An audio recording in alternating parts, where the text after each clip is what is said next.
नमस्कार, मैं पंकज पांडे, देख रहे हैं आप न्यूज 11 भारत और हाजिर लेकर 11 स्पेशल। किसी ने कहा था कि जितना आप काम कर रहे होते हैं उससे ज्यादा बेहतर होता है काम करते हुए दिखना। यानी कि आप कोई काम कर रहे हैं तो जरूरी यह है कि लोगों को पता हो कि आप काम कर रहे हैं, या फिर यह कह ले कि एक होता आत्मविश्वास।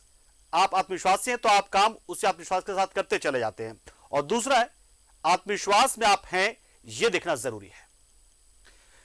तो आज कुछ ऐसा ही हुआ जब मुख्यमंत्री हेमंत सोरेन राज्यपाल के पास पहुंचे। दरअसल मामला यह था कि मुख्यमंत्री हेमंत सोरेन चाहते हैं कि झारखंड वासियों के लिए जो दो विधेयक हम लेकर आए हैं, यानी कि एक तो 1932 के खतियान पर आधारित स्थानीय नीति जो है वो, और दूसरा आरक्षण संबंधी विधेयक जिसमें ओबीसी आरक्षण को भी जोड़ लिया गया है।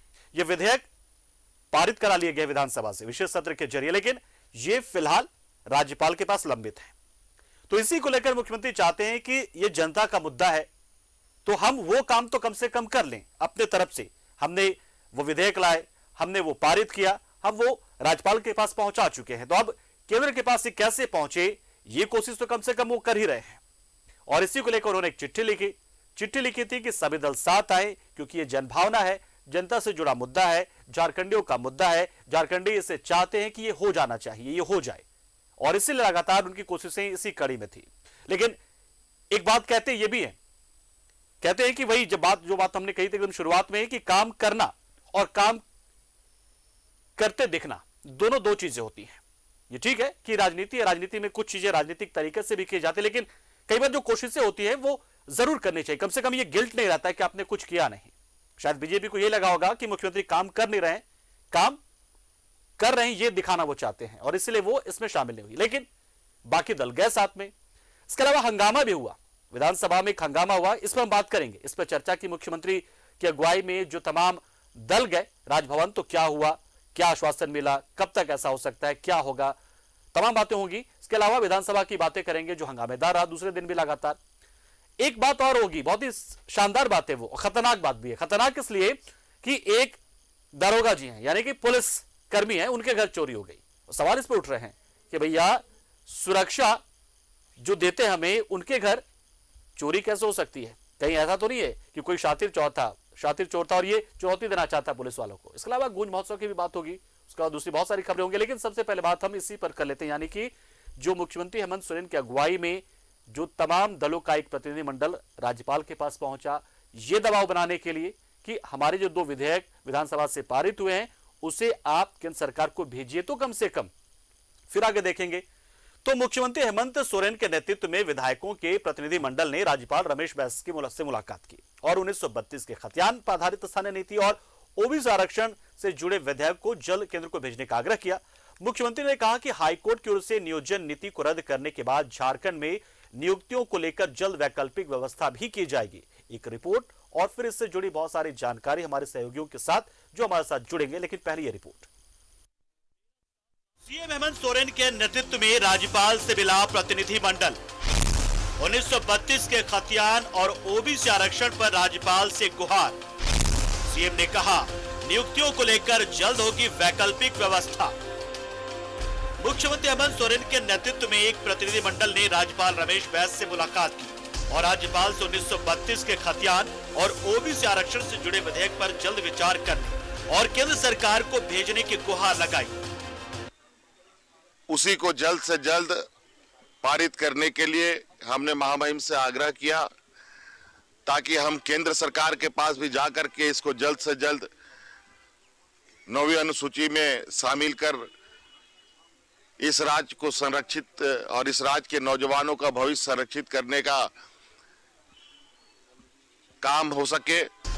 राज्यपाल से मुलाकात के बाद मुख्यमंत्री हेमंत सोरेन ने कहा कि साजिश के तहत राज्य के मूलवासी और आदिवासियों के अधिकारों को छीना जा रहा है। उन्होंने कहा कि जल्द ही सरकार राज्य में नियुक्तियों को लेकर वैकल्पिक व्यवस्था करेगी। कहीं कोई ऐसी नई बात नहीं है, हम लोगों ने कोई आर्टिकल का ये नहीं किया। और भी राज्यों में व्यवस्थाएं ऐसी हैं जहां 3rd ग्रेड 4th ग्रेड के लिए लोग वहां के बच्चों को सीधे तौर पर प्राप्त होता है। ये सिर्फ यहाँ पर कुछ ऐसी गिरोह सक्रिय हैं जो नहीं चाहते यहाँ के मूलवासी आदिवासियों को रोजगार मिले, नौकरियां मिले। लेकिन अभी ये यहीं पर चीजें रुकेंगी नहीं और हम आश्वस्त करना चाहेंगे आप लोगों को, आप लोगों के माध्यम से राज्य के नौजवानों को। हमारा प्रयास है कि आपको आपका अधिकार मिले और जो नियुक्तियां हैं, नियुक्तियों को लेकर के यथाशीघ्र कोई अल्टरनेटिव रास्ता हम लोग निकालने का तैयारी करेंगे। राज्यपाल से मिलने वाले प्रतिनिधिमंडल में बीजेपी शामिल नहीं हुई, लेकिन प्रतिनिधिमंडल में शामिल आंसू ने सरकार की नीयत पर सवाल उठाए। शुरू से हम लोगों ने कहा है कि सरकार के नीति और नियत में खोट है। यही कारण है कि सरकार इसको लागू नहीं करना चाहिए। सरकार को चाहिए कि पहले राज्य में ये दोनों विधेयकों को अधिनियम के रूप में यहाँ पर लागू करे, फिर भारत सरकार में भेजी आप संविधान के 9वीं अनुसूची में शामिल करने के लिए। सुरक्षा कवन दोनों कानूनों को अपनाना ही इसका हम लोग स्वागत करते हैं। भाजपा जो है वो आदिवासी विरोधी है, झारखंड विरोधी है और यहाँ के लोगों की विरोधी है। आदिवासियों की, खासकर दलित, आदिवासी, अल्पसंख्यक, पिछड़ा वर्ग की भाजपा विरोधी है और ये नहीं चाहती है कि यहाँ झारखंड अपने पैरों में खड़ा हो। राज्यपाल से मुलाकात के दौरान कानून व्यवस्था के साथ साहिबगंज की रेबिका हत्याकांड पर भी बात हुई। सरकार ने कहा कि घटना के सामने आने के साथ ही आरोपियों को गिरफ्तार कर लिया गया है। उनसे हम लोग अनुरोध किए हैं, ओबीसी का आरक्षण हो या 1932 हो, काफी समय से यहाँ के लोग वंचित रहे अपने न्याय से, तो इन चीजों को अच्छे से वहाँ पे बात किया गया। ये भी बोला गया, लॉ एंड ऑर्डर पे भी बात किया गया कि हम लोग तो प्रशासन यहाँ पे काम तो कर देती है और जो अभी जो घटना हुई उसके बारे में भी बात हुई कि पहले दिन ही सारे अपराधियों को पकड़ लिया गया, लेकिन न्यायिक प्रक्रिया लंबा हो जाता है। फास्ट ट्रैक कोर्ट बनना चाहिए उन वैसे गंभीर अपराध करने वाले अपराधियों के लिए। प्रतिनिधिमंडल में शामिल नेताओं ने दावा किया कि राज्यपाल ने जल्द 1932 के खतियान और ओबीसी आरक्षण के विधेयक पर विचार का भरोसा दिलाया है। न्यूज़ 11 भारत के लिए रांची से शहनवाज और अजय लाल की रिपोर्ट। तो ऐसे मौके बहुत ही कम आते हैं राजनीति में, जबकि जब सभी दल एक साथ एक मुद्दे को लेकर जब आगे कदम बढ़ाते हैं। हालांकि बीजेपी आज यहां चूक गई है क्योंकि एक जनभावना है। शायद बीजेपी को यह लगता है कि मुख्यमंत्री काम कर रही है, मुख्यमंत्री को लगता है, जनता को लगता है, लेकिन मुख्यमंत्री काम करते हुए दिखना चाहती है, ये बीजेपी को लगता होगा शायद, और इसलिए बीजेपी ने इसका विरोध किया और बीजेपी नहीं गई। जबकि मुख्यमंत्री ने बाकायदा एक आग्रह करते हुए, गुहार लगाते हुए कहा था कि हम सब साथ मिलकर चलते हैं, क्योंकि जनता की भावना यही है। जनता चाहती है कि एक स्थानीय नीति तय हो जाए। यहां पर जनता चाहती है कि आरक्षण मिल जाए ओबीसी को और आरक्षण की सीमा बढ़े, लेकिन बीजेपी इससे दूर रही। इन सबके बीच बाकी दल गए वहां पर और मुख्यमंत्री की अगुवाई में सभी दल गए वहां पर और मुलाकात की राज्यपाल से, लेकिन मिला क्या? आश्वासन। जाहिर सी बात है कि ये 9वीं अनुसूची तक कब पहुंचेगा, कैसे पहुंचेगा, रास्ता इसका थोड़ा सा लंबा है, लेकिन बावजूद ये प्रयास अच्छा था और जनता ने इसे देखा भी कि सरकार में ये चीजें हो रही हैं, कोशिश की जा रही। कोशिश देखिए, कोशिश करनी चाहिए आपको, कहते भी है कोशिश करने वालों की हार नहीं होती, जीत और हार तो बाद में की बात है। हमारे साथ हमारे सहयोगी अजय लाल हमारे साथ जुड़ चुके इस खबर पर पूरी जानकारी देने के लिए। अजय लाल, देखिए बहुत ही कम ऐसे मौके आते हैं जबकि बहुत सारे दल किसी एक मुद्दे को लेकर एक साथ इकट्ठा राजभवन जा रहे हो, खासतौर से झारखंड में, लेकिन बहुत ही अच्छा पल था ये अपने आप में। चीजें क्या लेकर निकल कर आई वहां से, कब तक चीजें आगे बढ़ेंगी या सिर्फ आश्वासन के तहत ही रह जाएगा वो जो राज्यपाल आश्वासन दिए हैं उसको?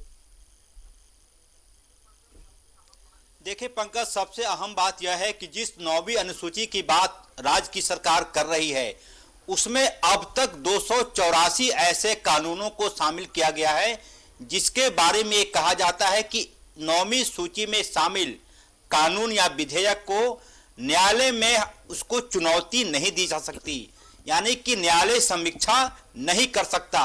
लेकिन 2021 जून के महीने में एक ऐसा ही मामला आया था, तब सुप्रीम कोर्ट ने यह कहा था कि 9वीं अनुसूची में शामिल कानूनों को भी समीक्षा करने का अधिकार अदालत को है, सुप्रीम कोर्ट को है। इसके पीछे सुप्रीम कोर्ट ने तर्क यह दिया था कि जब संविधान की रक्षा की बात आती है अदालतों पर, तो 9वीं अनुसूची में भी क्या चीजें हैं, क्या चीजें नहीं है, इसकी भी समीक्षा का अधिकार है। ये एक तर्क है।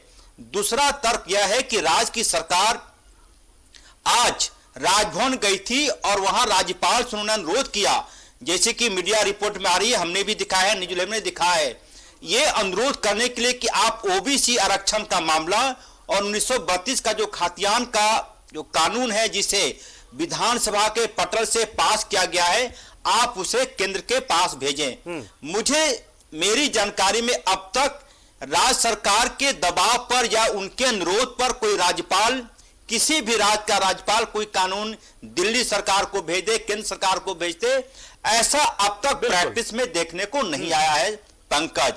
तो इसका मतलब क्या समझा जाए?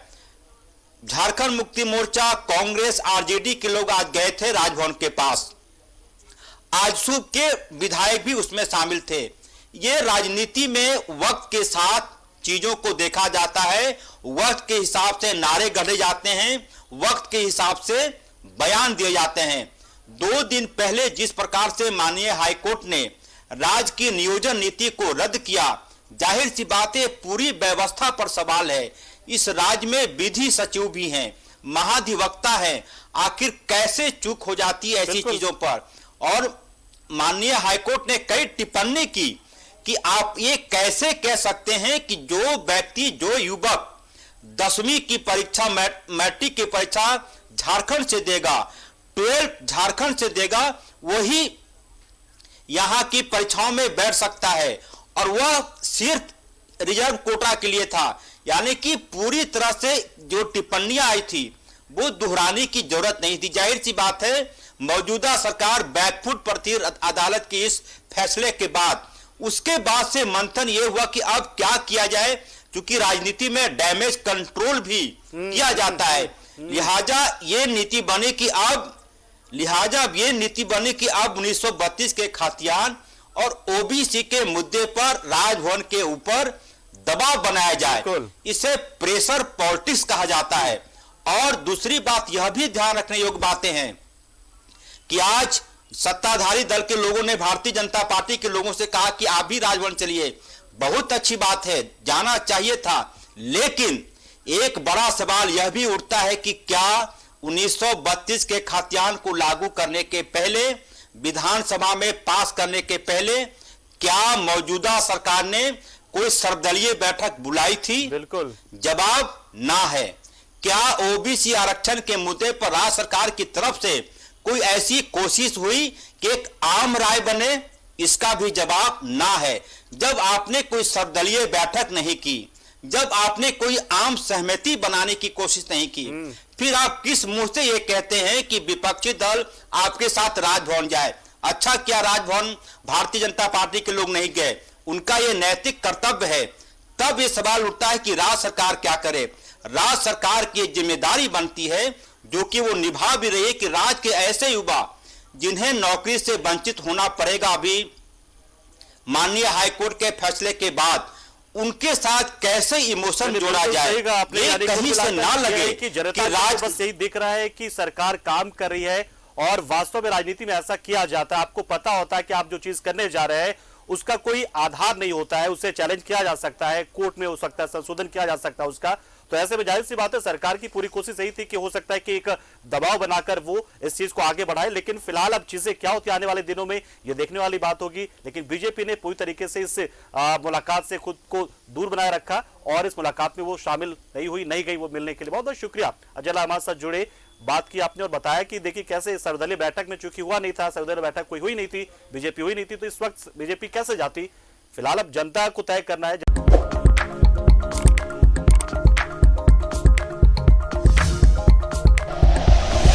Like and share videos, subscribe करें हमारा चैनल और प्रेस करें बेल आइकॉन। न्यूज़ 11 भारत, सच है तो दिखेगा।